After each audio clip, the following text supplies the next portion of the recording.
Some say that the bull market is going to end in Q4 of this year. Others are saying that it's going to end in Q1 of next year. And honestly, they both have a valid point. So let's look into them. But you just have to know that it's really difficult to know when it's going to end. The when is a really difficult thing to predict. But let's look at the data. So this right here is Bitcoin's entire price history. And what we are going to be looking at here is how long the bull and bear markets last and how long it takes for Bitcoin to reach its top after the halving. Here was like the early phase of BTC. We're talking 2012 downwards, so we'll not pay much attention to this right here. There will be a lot of irregularities, so we'll not focus here. We'll focus from 2013 onwards, yeah? So we see that from the bottom of the bear market in 2015 to the top of the bull market in 2017, it took about 847 days. From the bottom of the bear market here in 2018 to the top of the bull market in 2021, it took about 1,064 days. Even if we are factoring in back from here, we will see that it took about 742 days. So the bull markets are lengthening.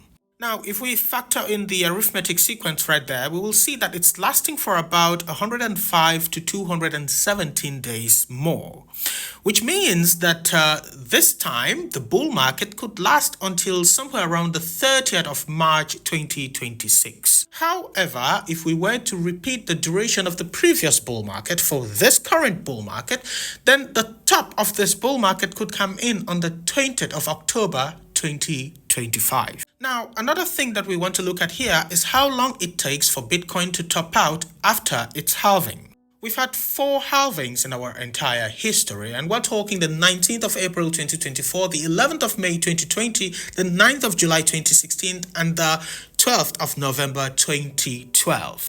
Again, we can't really factor this in because there are a lot of irregularities there, so it won't really give us much data.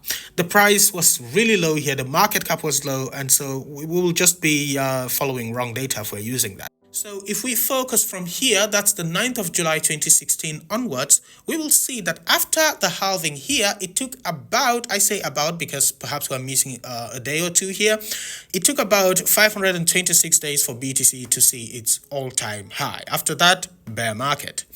If we focus here from the 11th of May 2020, it took about, and that's roughly about 548 days for Bitcoin to see its all-time high, and after that, bear market. So if we are to repeat the same duration that we took in this previous halving right here for this current cycle, then the top could come in somewhere around the 19th of October. So we're talking somewhere around the 19th of October for the halving. That's from halving to bull market top.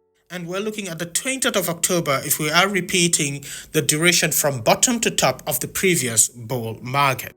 So October this year could be really interesting. So you see why I say both ideas as to when we might see our bull market top have valid points, yeah? Because for the first one that says that we may see the top in Q4 of this year, well, we have somewhere around October to see if that's going to happen. However, if we're using how long the bull market cycles have been lasting, as we've clearly seen they've been lengthening, then we'd be going into 2026, and we're talking around March of 2026. Now, what do I personally think about this data? To be honest, I avoid looking at the time. I've tried using time before, and it's really led me into some perilous path, so I avoid looking at time altogether. But if I was to guess as to when we will see our top, I'd be favoring going into next year. However, I am monitoring the price as well. So if we get to the zone where I think may mark our top before next year or in Q4 of this year, then I will have to assume that the markets have topped out this year.